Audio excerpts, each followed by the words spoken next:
You need to really, if you don't feel that this is appropriate, don't be there in silence. Speak out against it.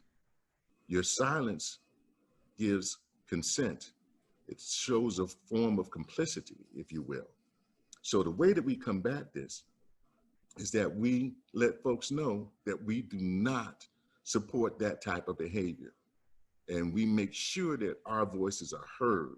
You don't have to be disrespectful, but you must make sure that your voices are heard. You asked earlier, Michelle, what is my passion? My passion is to eradicate racism. My passion is for all people to be seen as human, particularly Black people to be seen as human. Because when we are seen as human, we are treated as human. And so those are the things that I'm very passionate about. And finally, listen to the youth. I think that we have certain social conditions and stereotypes that we've all bought into, the older generation. But when I see this younger generation, it reminds me of something I learned very early on, that hatred is learned. Racism is learned. You put two kids together under 5 and you put them with toys, they don't see that there's a difference between them. They just see two kids playing. They have to learn that there's a difference. Someone's teaching them that this person belongs to a particular group, and therefore this group responds and acts a certain way. And so then you need to be careful. We are not the enemy. We are not these bad people. And when the world recognizes us as just basic human beings, they're good and bad in all races and ethnicity. But when they recognize that we are good people and that we want the same things that you want for your families, I think that that's where the difference will lie. I want to thank you all for allowing me to give my thoughts on this, and I look forward to the questions that you ask later on. Thank you. Excellent. Thank you, Mr. Roberts. Something you said that just really hit me is the idea that we're still fighting for just essentially to be recognized as human. I think that says so much about the state of race relations that that we have been combating just to be recognized as humans, and that we are all witnesses so we can all be a part of change. So thank you for that powerful opening. We're going to move to our next panelist. And just as a quick reminder that each following panelist has 5 minutes. And we're going to move on to Mr. Rudy Jean Bart, if he could pick up from here. So hello, everyone. First of all, I want to begin by thanking the Early Learning Coalition for having me. My sincere apologies for me jumping on late due to some last minute technical difficulties, but I am here. I am here. And so just a few things, right? I'll start with the passion piece first. Quite simply, my passions are education and economics. For me, it's a 3E component, right? I think education plus economics equals empowerment, right? And I think that both must work in concert. When one is more educated, one is more likely to be economically sufficient, but there are those who are educated and still are not in a desirable place economically. So the two must work in concert for some semblance of empowerment. One of the things I want for us to know in the next just a couple of minutes that I have for my opening remarks is I want for educators in Miami-Dade County, Monroe County, wherever educators may be, to understand that when you are entering into the classroom, you are not just inheriting children, you are inheriting 400 plus years of history.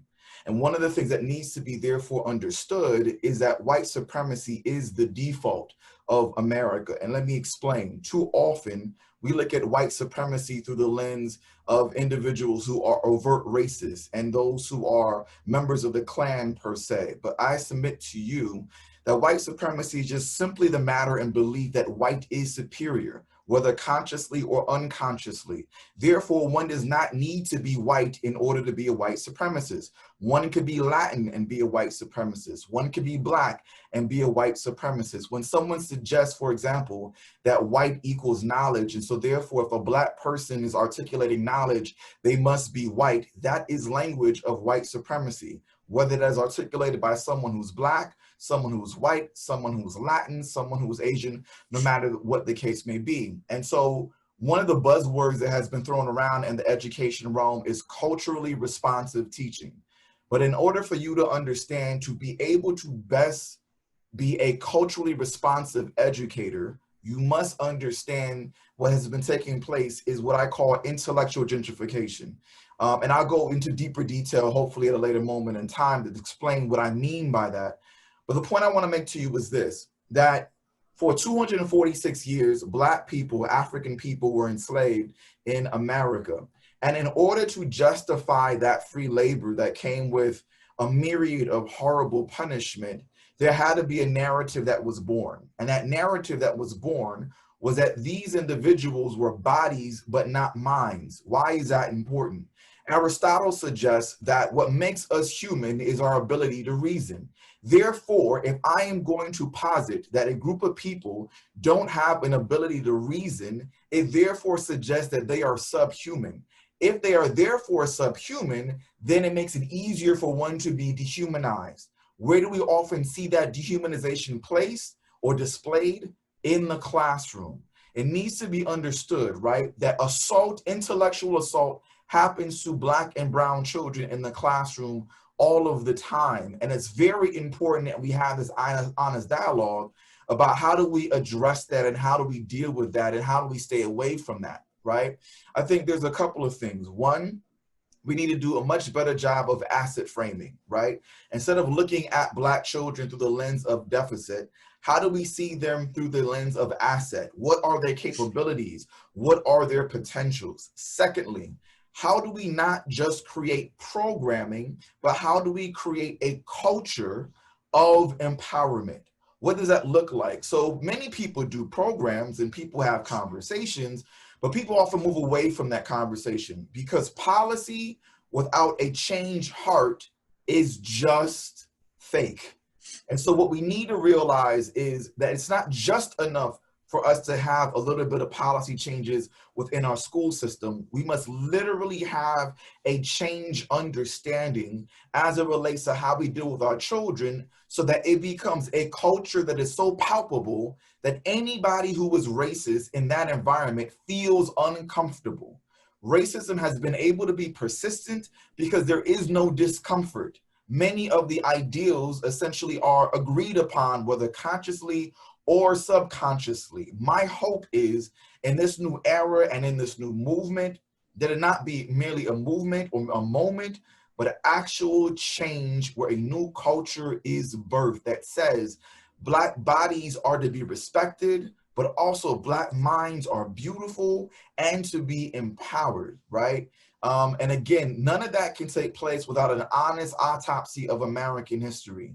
That American history that created the notion that Blacks are intellectually inferior, therefore the effort being placed towards Black children in school settings has also been substandard because of the low expectations that we have of Black children. If we're honest about our history and our past, then we can be honest about our direction moving forward. That is a word. Woo, that was a word. I appreciate that.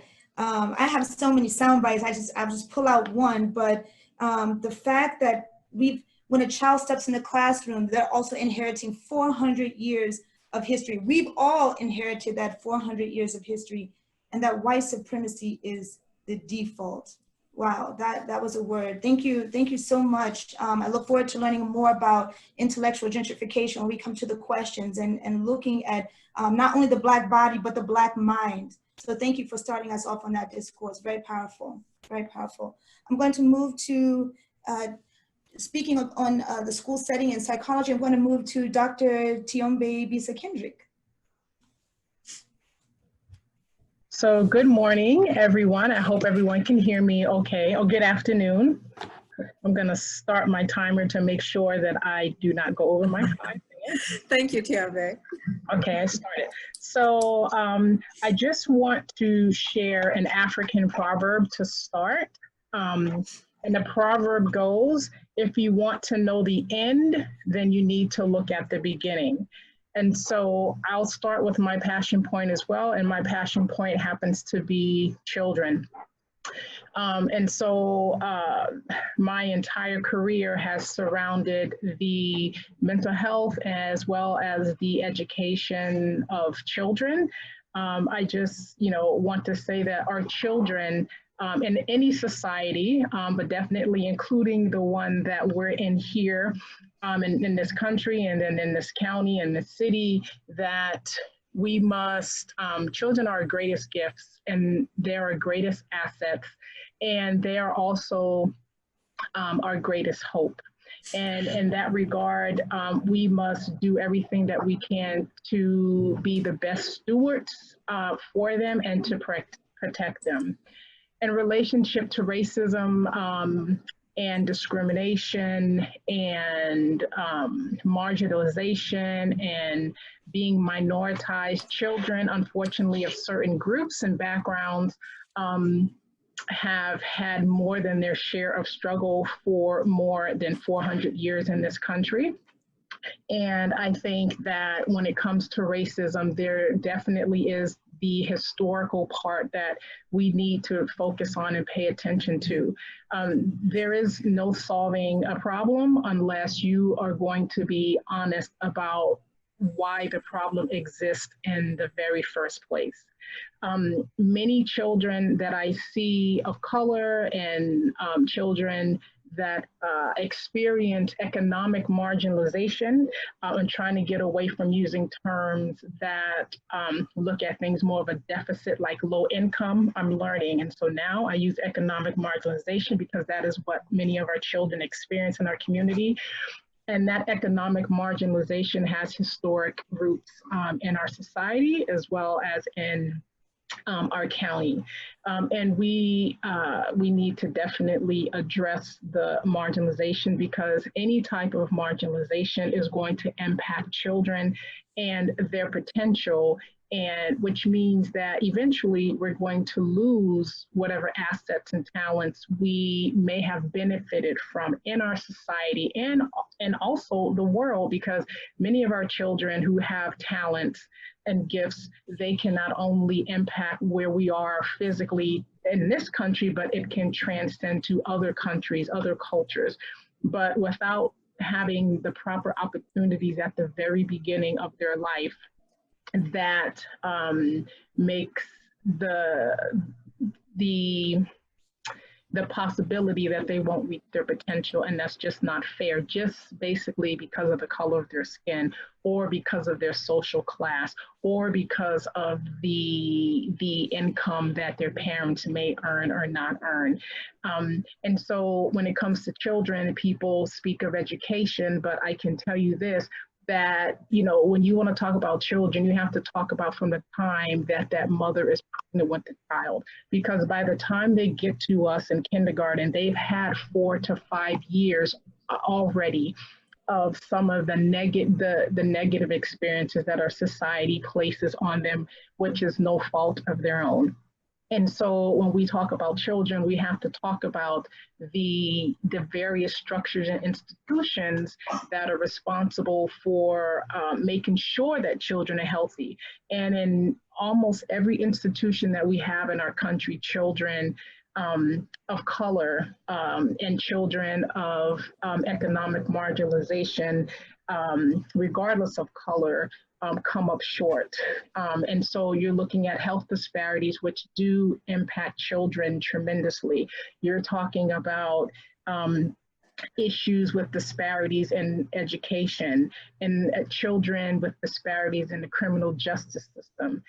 Even when it comes to finance, you see the same thing. There's a huge wealth gap. So, even if you're able to get over those obstacles that you may experience as a child, and make it to college per se, you can be in debt for $200,000 and $300,000 worth of money. And so, how do you handle that? But I am at the end of my 5 minutes, so I'm going to stop there. And I look forward to hearing everything that's going to happen today and answering some questions. Thank you, Dr. Kendrick Dunn, and thank you so much. What you said, I thought was so integral, and I thank you for keeping that language very clean, right? Because so much of the language that we use actually further marginalizes. It is the language of oppression. So cleaning up our language and becoming aware, and also as we have internalized certain ideas and constantly raising our level of consciousness around that. So thank you for saying economic marginalization and putting that out there. I thank you for going deeply into this range of experiences that Black children have that start, like you said, when in the womb, and then follow us through careers and, through college and beyond. And so I'm gonna ask if Mr. Daugherty could actually follow up behind Tiombe and share a very powerful poem that it just puts into perspective some of the challenges early on that Tiombe shared with us.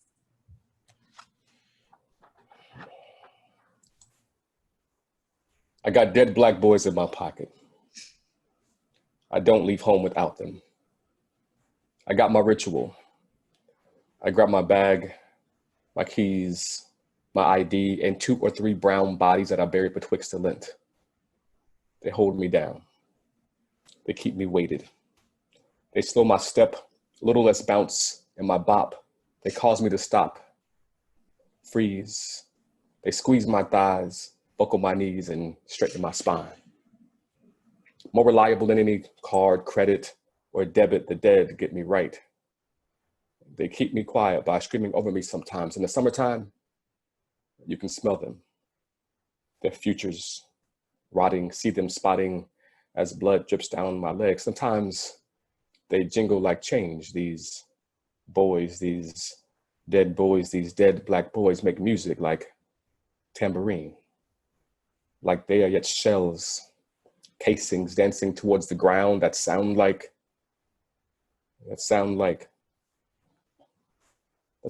you must not be listening, must not be looking. Let's have your ears plugged or bandana over your eyes. How else could you not hear, see the cries? They sound a lot like your future's being choked out of you. They sound a lot like niños at the border asking, "Donde está mi papá? Papa?" They sound a lot like racist rants on Charlottesville streets, like Trayvon on that Sanford street, like George on that Minneapolis street. They sound a lot like no justice, no peace, but I hear a lot of kumbaya while privatized prisons still profit off pigment. The adage goes, closed mouth don't get fed. So we scream instead, but our plates are still empty and our cups runneth over with lead. Maybe we're not screaming after all, and the sound is just all in our heads, and that's why you crack them open, hoping that the blood drops at a steady pace. Something rhythmic and palatable for you to nod your head and tap your toe, maybe whistle a sweet little ditty, take that, take that. You don't want us around, you want us to stay back, stay back. The only time you listen is when we speak murder or Maybach. But we are singing revolution. It's that take back, that payback, payback, that stay black, stay black. Holla if you hear me. Yes. Hollering. Hollering. Yes, it's that take back, take back. Darius, did you want to say a little bit more about your work? That's an incredible poem, and I appreciate you for performing that. No, thank you. Yeah, like just to kind of piggyback on that, is that I think it's extremely important with my work, and you talked about what your passion points with this. It's about telling stories and elevating stories, and making sure that all people have the ability and the platform to express their own narrative. That's a proverb that speaks about, you know, the storytellers. And so, of course, like the lion having the, you know, always telling the story, you know, until the antelope is able to tell its own, antelope or gazelle, I don't know which one, I forget.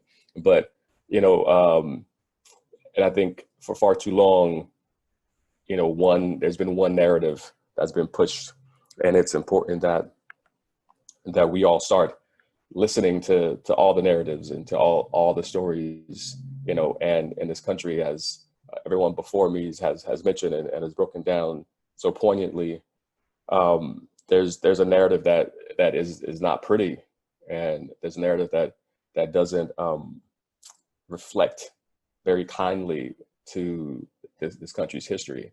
And there are people in this country, specifically Black people, as we're talking about, Black people in this country, who have been at the brunt of the white supremacy in the country. And I think it's extremely important that we continue to elevate all stories. And we're speaking of students, and, you know, making sure these students have information and have knowledge and have things so that they can articulate and continue to push out their own stories and create powerful narratives that will move towards change. So, yeah. Thank you. Thank you. Elevating all stories. Absolutely.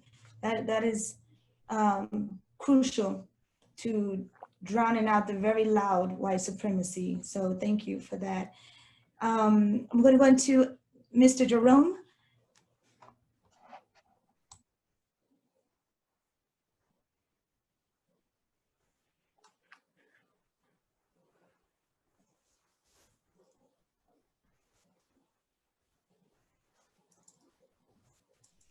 There we go. I was just waiting for the host to unmute me. Thank you all so much for letting me be here. I have a question for the audience and for anybody who is hearing my voice right now, which is, what's wrong with Miami? And that's not a rhetorical question. I'm asking you, what do you honestly think is wrong with Miami? I want to bring our focus as hyper-focused on our community right now as I can for the little bit of time that I have with you. There was a poll done by WLRN and El Nuevo Herald a couple years ago that asked that question: what is wrong with Miami? Unbeknownst to the individuals who answered the question, the WLRN and the El Nuevo Herald broke it down based upon race. White audiences were most worried about traffic more than anything else in our community. Hispanic audiences were most worried about jobs and the economy. And Black audiences were most worried about violence and violence in their community. And I think that that is telling for a lot of reasons. And you can go ahead and Google it and find out yourself. In 2013, I worked in a school in a predominantly Black community here in Miami. It was late 2013, only a couple of months after George Zimmerman was acquitted for the murder of Trayvon Martin. The school that I was working at actually had several family members of Trayvon's, including a cousin of his, actively attending. I was working for an organization at the time that did a little activity we called morning greeting, where we stood in front of the school and we attended to greet every single student that walked into the school, because we felt it was important every student knew someone was happy that they came to school that day. And I saw a young man get off of the bus, a young man that I will call Michael, who I used to work with very closely. I used to tutor him after school. At this particular school, for the students to enter the school, there was a gate, a very large gate that they had to walk through. On either side of the gate was a police officer with their guns brandished. And a student got off the bus and had to walk past this gate with these two police officers holding guns in order for them to enter their school. We would stand behind the gate and we would welcome these students as they came into the school. When I saw Michael get off the bus, I knew something was on his mind. Something was really, really bothering him. He got off the bus, he passed the gates, he looked to the two officers flanked on either side of the gate.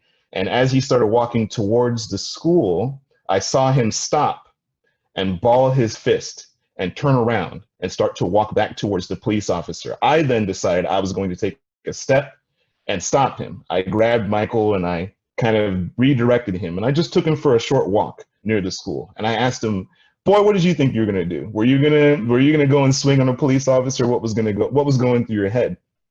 And Michael looked at me and said something very important. He said, I wasn't going to hit the officer. I was going to ask them a question.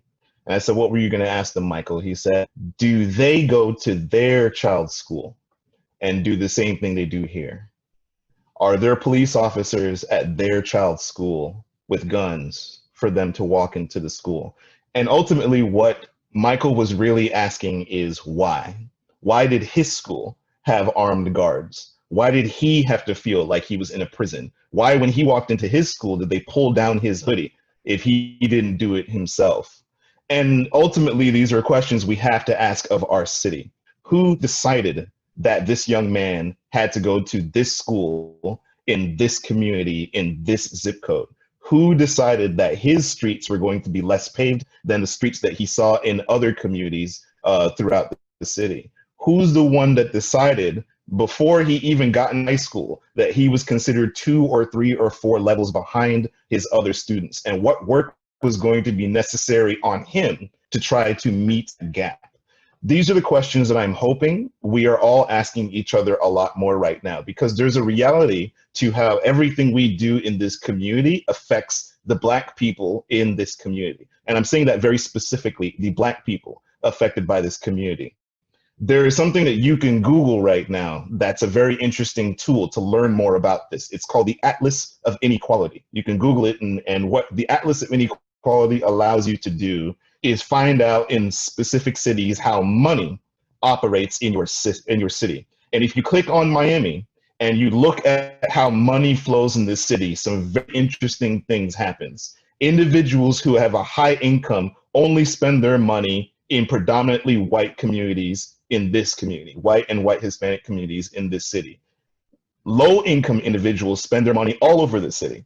They spend their money everywhere. They spend their money on the beach. They spend what little they have, they do use it. But the affluent individuals don't come into our community and spend their dollars. And so if there's something that I really want our audience to think about today are, what are the systems that brought Michael to that school, that made Michael ask that questions? And what are the systems that you and I are operating in every single day that we may not be actually paying attention to? Who created those systems? Are we feeding into those systems? When you spend $1 in this city, is your dollar going to a Black community? Is your dollar going to a Black business? Are you supporting them? When you vote for someone in this community, or vote for someone who has voiced racist ideas or ideals, we're not saying that by voting for that person, you yourself are racist. But what you are saying is that being racist isn't a deal breaker.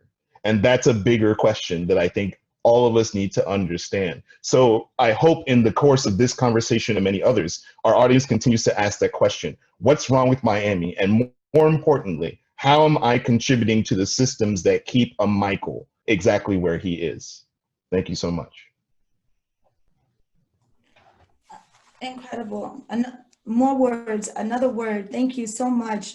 What's wrong with Miami? And just that breakdown just shows so clearly the different entry points that we're even coming into the conversation, right? Different levels of consciousness. But I love that we got to get really specific and really, really specific and look really where those dollars are, and that we're voting with our dollars and making enforcing systems around the way that we spend our money as well. So thank you for getting us specific. I look forward to more of that conversation. Thank you so much. And Fred, please, Mr. Hicks, if you could come on in now. Good afternoon, everyone. For those of you who know me, you know that I have a very wonderful little girl amongst my other children, and her name is Hope. One of the reasons that I named her Hope is because of the smile and the joy that the name brings when you say it. There's power in a name. I live to ensure that this little girl never loses all of her hope. A week and a half ago, she came to me and she said to me after a news clip passed on the television, she said, "Daddy, why do whites hate me?" And I said, "Hope, whites don't hate you. What you're seeing on television is a culmination of events that happened because little girls and little boys were taught incorrectly about color. And she just looked at me and said, okay, so Daddy, can I go and pick out my own book bag when I go to 5th grade? I said, absolutely. Absolutely. You can do whatever you want when it's time to go back to school, little one. That moment resonates with me right now. Listening to all of the other speakers and understanding where we are right now in society, it brings me great joy and fear, because on one end of the spectrum, I have hope. And on the other end of the spectrum, I have my son, Jonathan. I don't talk about my oldest son because he is such a special spirit. He is a calming spirit. This young man brings so much calm into a room. It is amazing whenever he's here with me. This weekend, I had the opportunity to take him out in my car and teach him more about being on the road. And my first lesson to him, make sure you put your hands on the steering wheel and hold them tight, young man. Turn that radio off. Kill the headphones, no cell phone while you're driving. And another thing that I want you to remember is I don't want you driving too much at night. And he said to me, Daddy, why? Why don't you want me to drive at night? I said, well, because 1, I know your vision. And 2, I just don't want you in the wrong place at the wrong time. And he said to me, yes, I've seen the news. I said, so you know what's at stake. And I said to him, let's go over it. And he said, no, I already know, because I was already taught. I had a conversation with Granddaddy. I remember what you said the first time this came up, Daddy. I want to make sure I keep my hands out the window. Don't reach for my cell phone. And just constantly say yes, sir, or yes, ma'am, to whomever walks up to the car. And I said, Jonathan, God forbid you are asked to get out of the car. I want you to first ask for permission to put your hands down.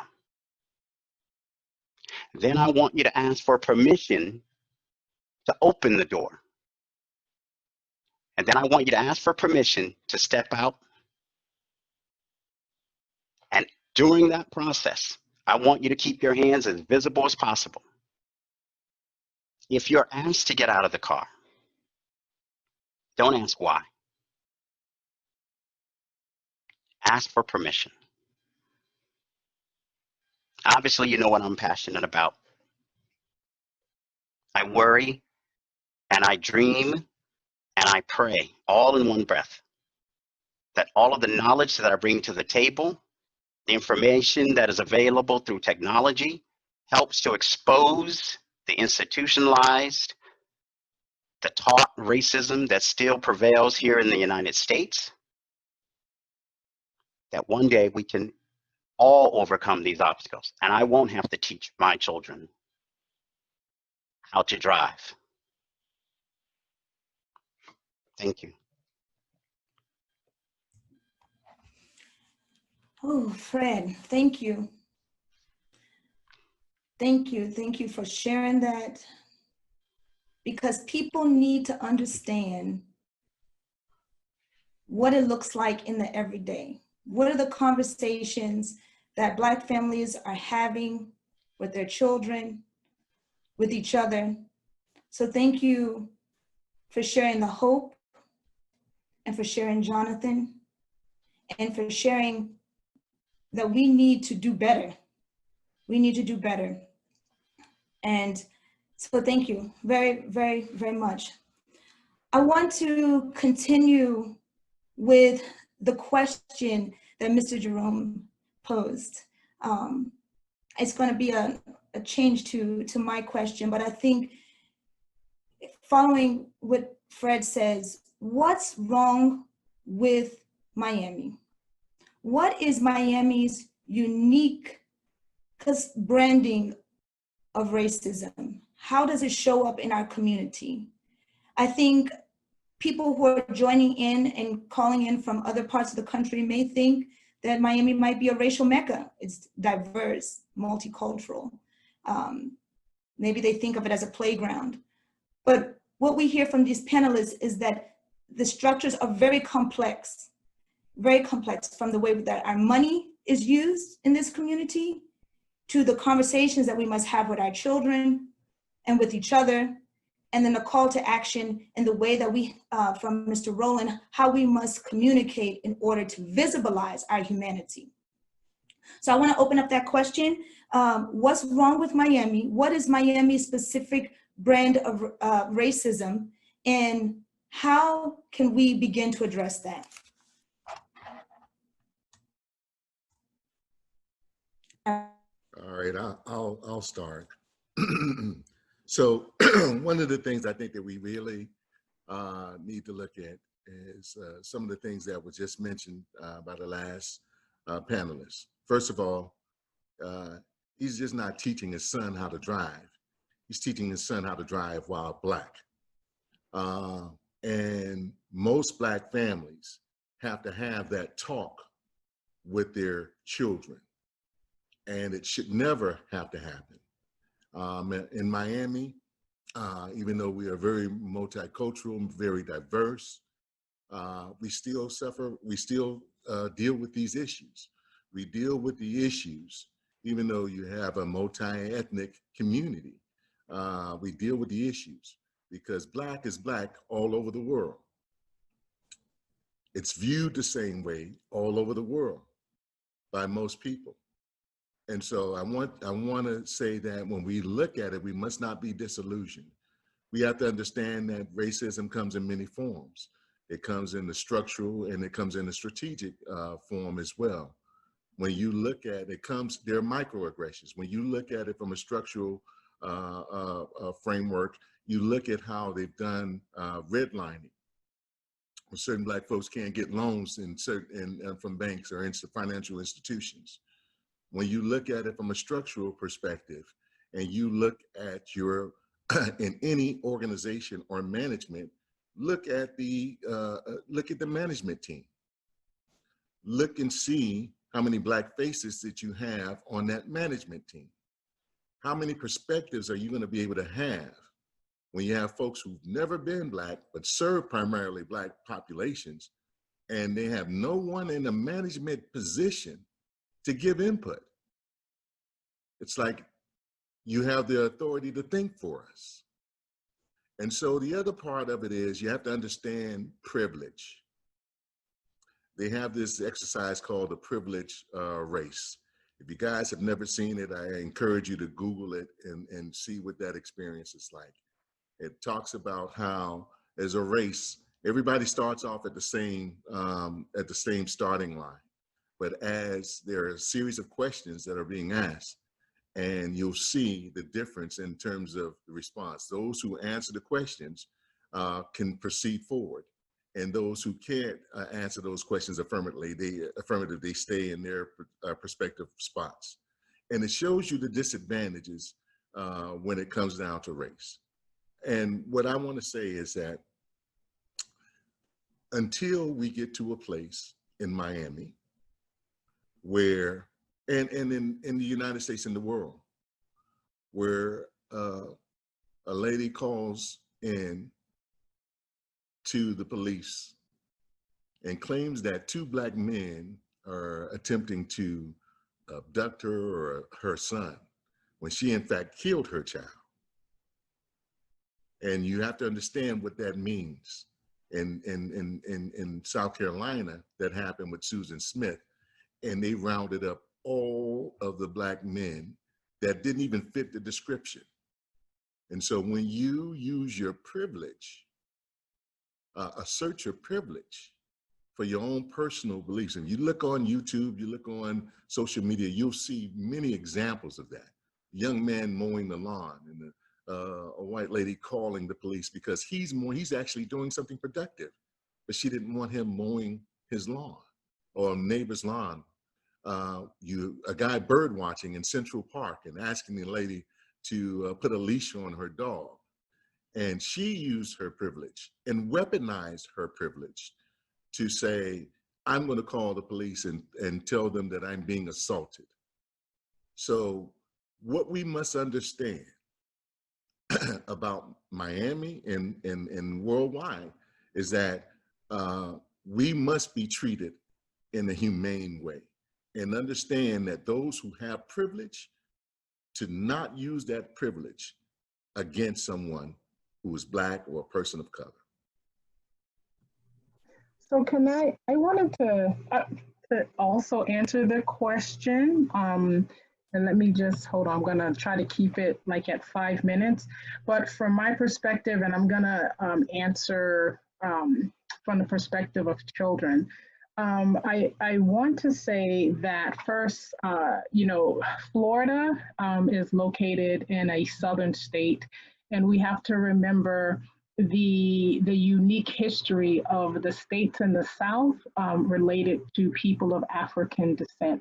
So I think from that perspective, it has always been a challenge, and a significant amount of marginalization has occurred for people, Black people that have lived in southern states.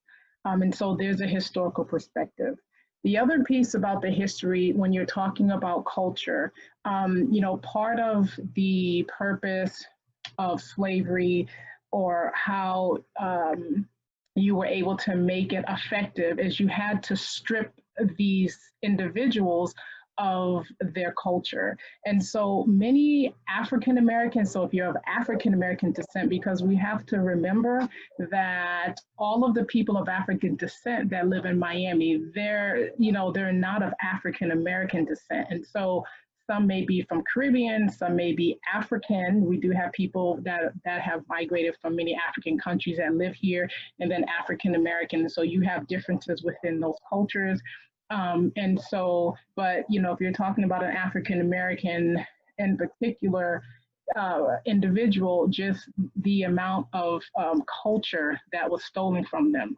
And then, of course, if you look at many of the Caribbean countries, they do have a similarities with slavery, because in Jamaica and Haiti and the Bahamas, all of them dealt with slavery as well. And so, but they may have been able to keep more remnants of the Africanness in some parts of the culture, where with African American, you probably have the least amount. And so when it comes to children, I think that we have to remember this historical perspective of where we are located. We're in a southern state that has had, experienced horrendous racism. And even after, you have some federal laws that come into place to desegregate the schools, to desegregate businesses, you kind of still see really by de facto that we still have a lot of the same segregation right now going on. I know I recently was doing some research, and I am originally from Boston, Massachusetts, so I'm not from Miami, but I never realized that even the public school district in Miami-Dade County was once segregated. I came across some article during the month of Black History Month, and I was reading an article about Orchard Villa, I think, elementary school, which may have been one of the first elementary schools in the community that was desegregated. And when you look at the story and what happened when they started to even do that, then all of the white people at the time, they started to remove their children from the schools. You still see some of that same mentality happening today. You may still see some of that. So it's important to understand always with everything, the historical perspective. And I wanted to say— Dr. Dunn, I'm so sorry, I don't mean to interrupt you. It's very important, this point you're making about the historical perspective and segregation. If we could, just because for the interest of time, because we're kind of getting a little bit, we're getting close on time, and I want to come back to that perspective. If you could just hold there, and then we can come back to that one. Okay, thank you. But thank you for that historical perspective. We could continue with this idea of what specifically is wrong with Miami, and then we'll return back to Dr. Dunn situating us with the historical and the interracial trauma. So can I jump in really quickly to address that question? And so one of the things for me, as it relates to understanding specifically what's going on with Miami, is a historical context specific to Miami. So Miami has had different iterations, right? And so Miami definitely was very much like the South, more of your traditional Southern cities. But what also needs to be taken into consideration is that we know that Miami is a predominant immigrant community as it relates to either people being from another country or being descendants of individuals who are from another country. And so I think one of the nuanced realities of Miami is how that racism is not articulated just merely from the white population in Miami. One of the things I think for all of us to take into consideration is the fact that when a racial hierarchy is built, and in America, a racial hierarchy was built with slavery, the thought is whatever we can do to get to a proximity to whiteness, in particular, white maleness, that is what that particular individual, that group is going to try to adhere to. So, for example, I'm a Black man, but I'm Black, but therefore being a man, one may think that I might lean towards my maleness for privilege, right? Kimberl Crenshaw talks about how Black women, though, can't participate in this posturing because of intersectionality. They're both Black and they're both women.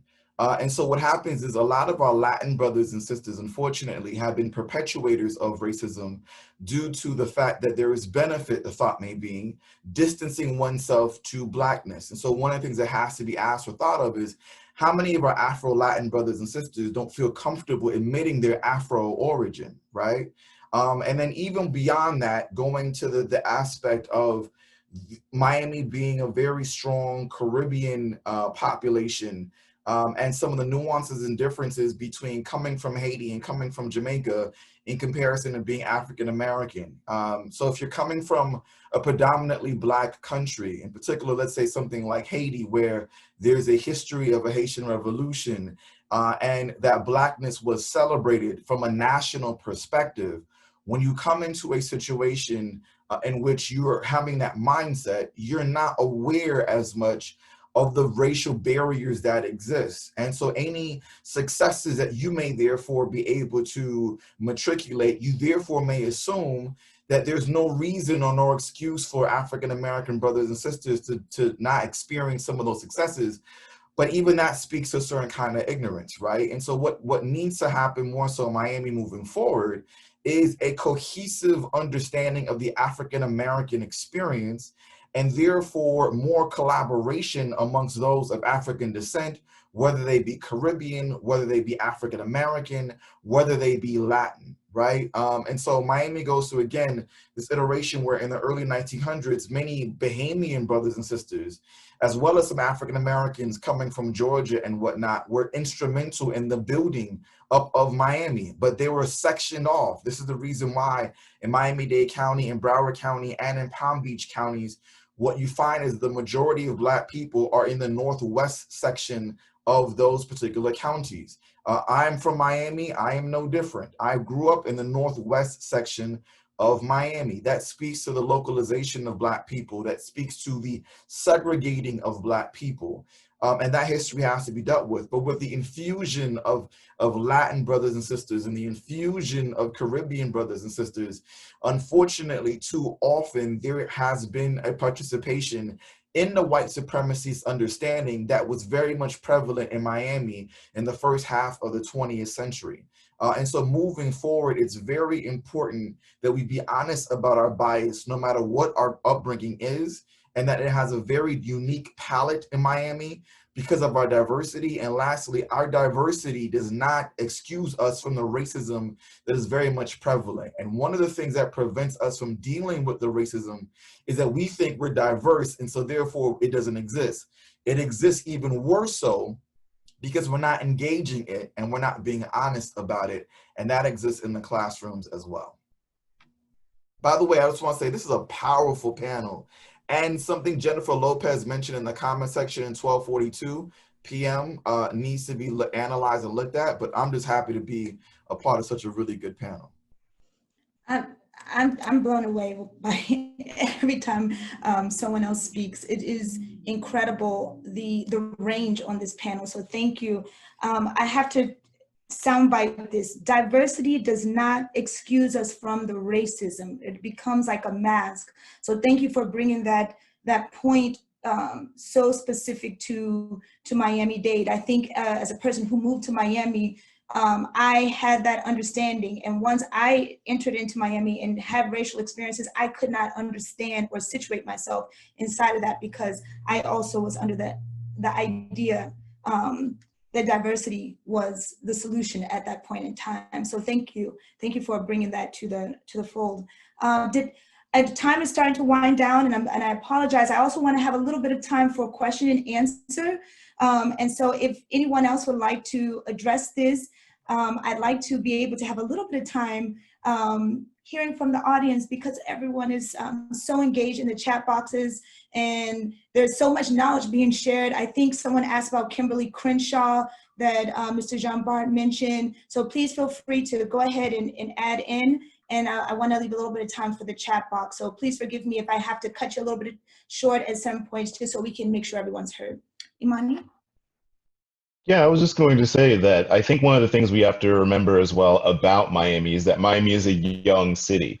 Our current city of Miami mayor, Mayor Xavier Torres, is the first city of Miami mayor who was born in Miami. And when you relate that to a place like Boston or New York or wherever it be, we're talking about people who are many, many, many generations deep into their community. Miami is a very young city. A lot of what we currently see in of racial dynamics only happened in the last 30 or 40 years, not in the last 100, 150, 200 years. So one of the things that I think Rudy was talking about that I think is important to recognize is because of the youngness of our city, the tensions that exist are sometimes hyper localized. A lot of people don't realize that the area we call Little Haiti was called Lemon City at one point. Lemon City was a predominantly African-American community. A lot of the African-Americans that were in Lemon City at the time, when large influxes of Haitian immigrants came in the 80s and the early 90s, they went west. They went into the area that we now would call Miami Gardens, Carroll City, etc.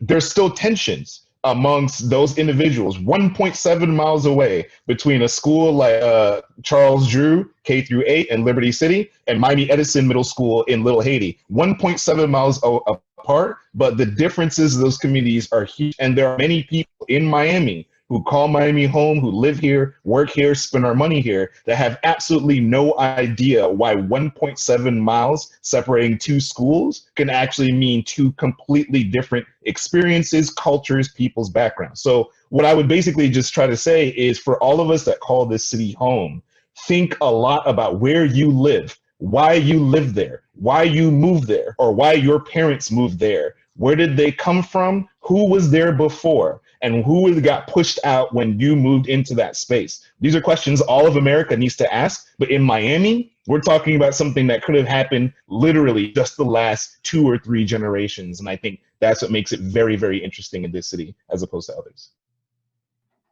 So well said. Thank you very much, Imani. I want to take now, if no one else would like to speak to that point, I'd like to take the opportunity to go to the chat box and, oh, I'm sorry. Can I just share just the 2 little things I wanted to say? Sure, sorry, I didn't mean to. No. When I was speaking, I didn't get to the last part you said, like what we could do, because I think we always need to have action.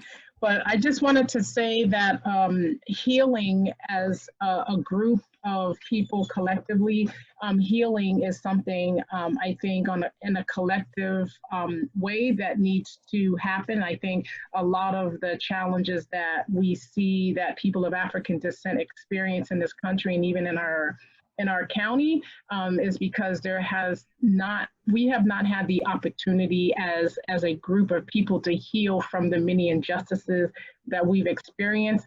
And the other piece I just want to say, as far as children are concerned, I think it would be a great activity to have children to begin to understand their own individual backgrounds, which means going in, working with their parents or grandparents and families of looking at their ancestry Because I think for me, for children, I think that is powerful because you have to know your own story.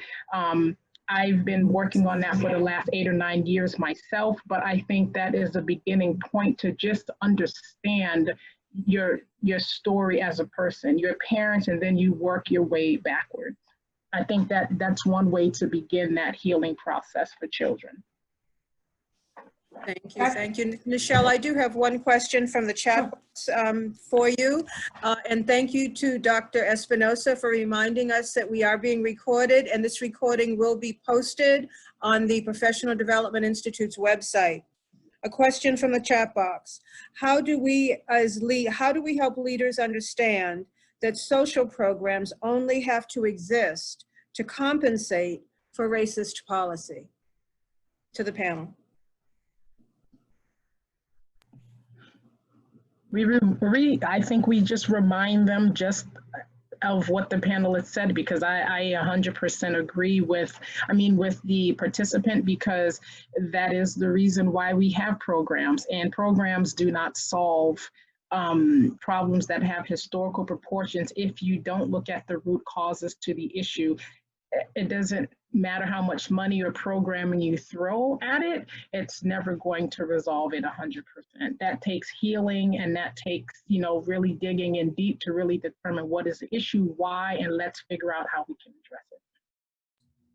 I also want to add something to that as well. I want us to go to a little bit, reframe a little bit as far as understanding what leads to policy, because sometimes we give more power to the words than the sentiments behind those words, if that makes sense.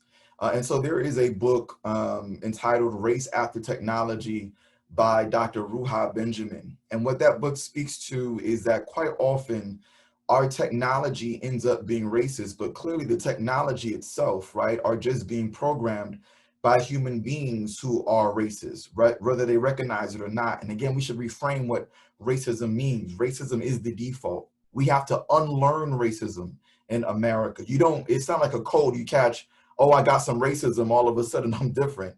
But that is actually the default. And so because that is the default, then naturally policy is going to often be racist, right? And so one of the things that we have to analyze is what went into the thinking of these policies that were created, because the intentions might not have been racist, but because the racism wasn't dealt with, the policy therefore is dealt with, or the policy becomes racist because of it, right?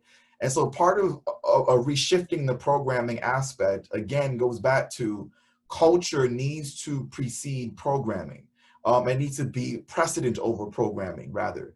And so what is the culture is racist, then no matter what policy you create, even the ones you think are going to be anti-racist are still going to be racist in its deployment because the culture has not changed.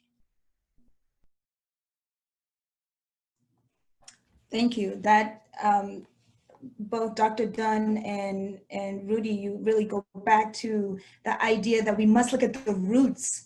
And I wanted just to quickly go back to the power of the individual story for the internal consciousness, and children being able to see themselves as rooted in these spaces, belonging to these spaces, and then to externally that we have to address the culture, or else the policy reflects the continued racist past. So thank you both for that.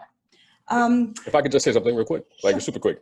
Yeah, so I could just piggyback on what both of those just said, and what you just said regarding the story. I think sometimes we think about, okay, well, we have to make sure these like these Black children or these children of African descent know their story. But I think it's super important that everyone knows a story, right? Knows what has gone and what the history is. And so from a very early age, we need to really start teaching the real history, the true history of whether it's the country, the city, the state, the world, that everybody throughout the entire spectrum understands that. So there isn't just this one group of people that has been taught this, so the white child needs to understand, and so they can divest from this idea of whiteness and white supremacy, that needs to start early. And so I just wanted to kind of, bring that point about like, not only about empowering, Black children or children of color with information, but empowering, like white or, the people who identify as white with this information, with the truth, so that they can disconnect and really work on dismantling the system. Nichelle, can I chime in for one moment as well? Yes. One of the key factors that everyone continues to remind us of are the fact that education is powerful and key here. The same way that the zoning decisions took place to ensure that if a child has to walk to school, he or she passes by a pawn shop, a XXX video store, a gun shop, in order to reach his or her elementary school. Those same institutionalized changes and decisions are embedded in our communities and will continue to stay embedded in our communities until we decide to educate ourselves regarding each of those topics and then actively do something about them. It starts at home. When the children are young, every child has the same lens. That lens is playing and learning. If we teach them equally, if we teach them righteously, that will materialize into responsible adults who have a neutral lens going out into the world. Thank you, Darius, and thank you, Fred, for sharing those thoughts. I just wanted to quickly comment before we go to our last closing thought, is that our stories go together. And I appreciate you saying that, right? Like, they're not mutually exclusive. Our stories go together. And that when we tell our individual stories, we tell the people's history. And so I thank you for that. And so just before we move to our final closing, and I invite also in the chat box, I want everyone on the panel, if they could just identify a pivotal book in their journey of consciousness. It could be about Black liberation, or it could be about learning about the systems. If you could all just share your book quickly, and then I invite everyone in the chat to share a book as well. What are you reading right now, or what have you read that's just changed your understanding, raised your level of consciousness, and made you more human? Because ultimately that's what we're doing. We're trying to be more human by getting rid of these systems that dehumanize us. So I'm going to just call names on the panel and go straight down, and then I invite everyone to share in the chat as we go along. So I'm going to start with Mr. Hicks. Actually, it's a book by two scientists, one of whom was a political scientist. It's The Bell Curve from 1994. This book vehemently says empirically with evidence that African Americans are inferior in their intellect. I continue to defy their findings every day. Thank you for bringing that. I was just listening to an audio about the problematic nature of that. So when you said that, that just hit me. Mr. Jean Bard? There's so many, but I think just for the sake of this conversation, The Miseducation in the Negro by Carter G. Woodson is a must read. Thank you. Dr. Dunn. So mine would be The Falsification of the African Consciousness by Dr. Amos Wilson. And I just got to add one more, in The Deepest Well, which looks at the long-term effects of childhood adversity by Dr. Nadine Burke Harris. That one I'm in the process of reading. And I hope in a follow-up conversation, I'm really interested in getting to know more about the impacts of racial trauma. We didn't have time in this format, but I think we need to understand how that shows up in our household, our communities, and beyond. So looking forward to learning and reading that book. And Mr. Darby? I would say The Fire Next Time by James Baldwin. That kind of that book transformed me a bit when I was younger, when I first read it, and I've read it multiple times throughout the years. So I think that would be a great read for all.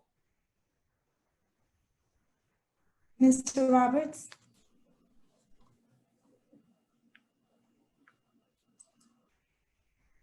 You're muted. Can you hear me now? Hello? Yes, we can hear you. Okay, so I agree with the Miseducation of the Black Man by Carter G. Woodson. I think that was definitely the book that really helped me to transform. There's another book that I would like to recommend since that one was mentioned. It's a bit challenging, but it's The ISIS Papers by Frances Cress Welsing. So to read that one, it's a very challenging read, but it definitely gives some perspective. Thank you all. Thank you for sharing your knowledge. Thank you for sharing your passion. It is clear that this panel is an incredible force and weapon against racism and all the other isms and intersections. I'm so thankful that there was some language introduced. I heard kudos to Kimberl Crenshaw and terms intellectual gentrification. I just so deeply appreciate you all and everything that you brought to this panel. It's been a pleasure, and I'm going to punt over to. Could I share my book really quickly? Oh, I'm sorry. I'm so sorry. Sorry, Money. It's I just got a fine. text to that effect. Yes. It's perfectly fine. It's perfectly fine. I would encourage people to go back to the classic, The Autobiography of Malcolm X, and for a very challenging read, Soul on Ice by Eldridge Cleaver, one of the originators of the Black Panther movement. Something to think about today. Thank you. That's my generation. Great choices, and I apologize for skipping you there. Pam? Thank you so much, Nichelle, and thank you, panelists. I just want to begin by saying that the chat box has been on fire during the course of this time that we've been so fortunate to share together. Lots of great thoughts, opinions, lots of positive affirmations in regard to the conversation that we're having here today. On behalf of the Early Learning Coalition, on behalf of the Professional Development Institute, on behalf of our President and CEO, Avelio Torres, we want to thank you for joining in and joining us today, for being part of this conversation. This is one of many conversations that we will be holding over the next several months. Avelio spoke at the opening about the Early Learning Coalition's ongoing commitment to racial equity and social justice, and that continues. This has just been a wonderful experience today. We are going to put on a podcast. Our moderator, Nichelle Calhoun, is a podcaster, and this is one of her most recent podcasts. Obviously titled, I think the title, 8 minutes and 46 seconds, speaks for itself. This is going to usher us out of this conversation today and set the tone for the next conversation that the Early Learning Coalition of Miami-Dade Monroe will be holding toward the end of July. I want to thank all of you for joining us today, and from our end of the internet to all of yours. Keep the faith, keep the good thoughts, remain engaged, and remember that it's all of us, each and every one of us, who can make a daily difference in the lives of children and the significant adults in their lives. And getting rid of racism, stamping racism, being a force for social justice begins with us, and on some levels can end with us as well. So with that, let's run 8 minutes and 46 seconds. We invite you to stay on and watch and say their names with us. And we look forward to seeing you the next time. Thank you. Let's roll the podcast, please.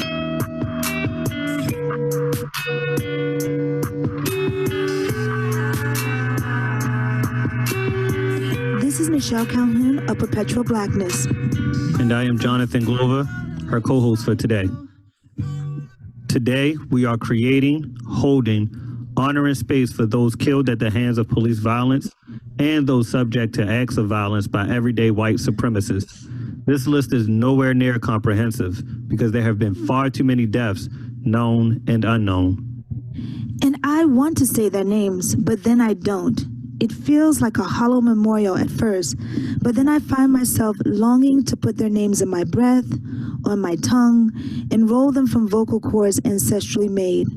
I want to keep them here in the land of their living, their humanity. But I know that they are too with the spirits and the ancestors. I didn't know you, but I knew you, because you are my brother, my uncle, my cousin, my friend, my boyfriend, my sister, my aunt, my acquaintance, my mother, my daughter. God, not my daughter, not my baby girl. You were me. And you were me. Here we breathe you again into the land of the living. Eric Garner, 44 years old. John Crawford III, 22 years old. Amadou Diallo of Guinea, 23 years old. Dante Parker, 36 years old. George Mann, 53 years old. Matthew Ashibade, 21 years old. Born in Lagos, Nigeria, died in police custody in Savannah, Georgia. Frank Smart, 39 years old. Anthony Hill, 26 years old. Brendan Glenn, 29 years old. Jonathan Sanders, 39 years old. Freddie Blue, 20 years old. Joseph Mann, 51 years old. Salvador Ellswood, 36 years old. Albert Joseph Davis, 23 years old. Billy Ray Davis, 43 years old. Anderson Arboleda, who was killed in Colombia for leaving during the quarantine, 21 years old. David McAddy, 53 years old. Samuel Vincent Dubose, 43 years old. Michael Sabi, 35 years old. Brian Keith Day, 36 years old.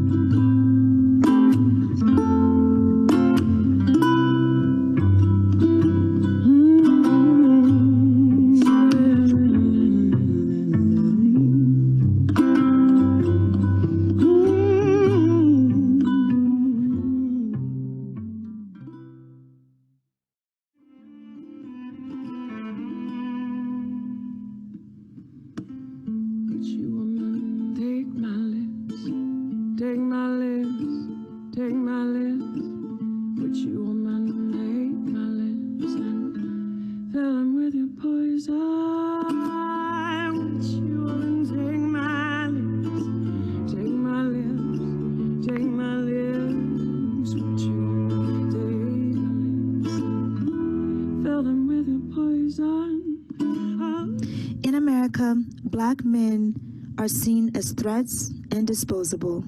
Black women as invisible and then discarded.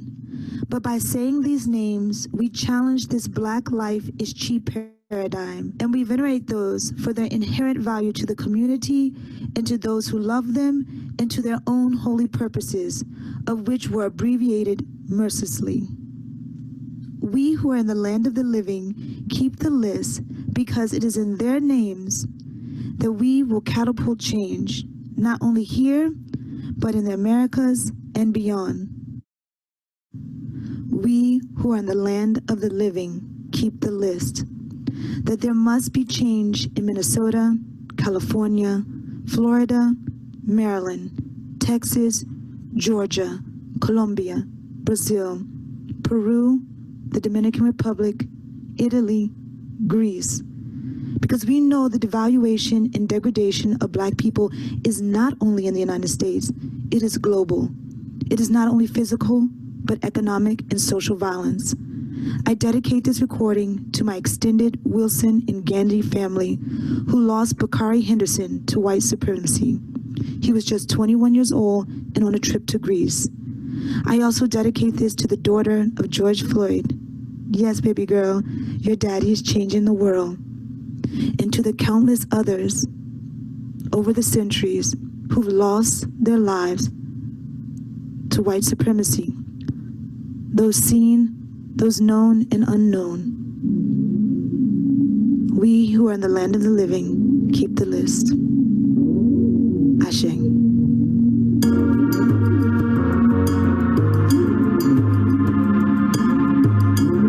We shall not overcome one day. We shall overcome today.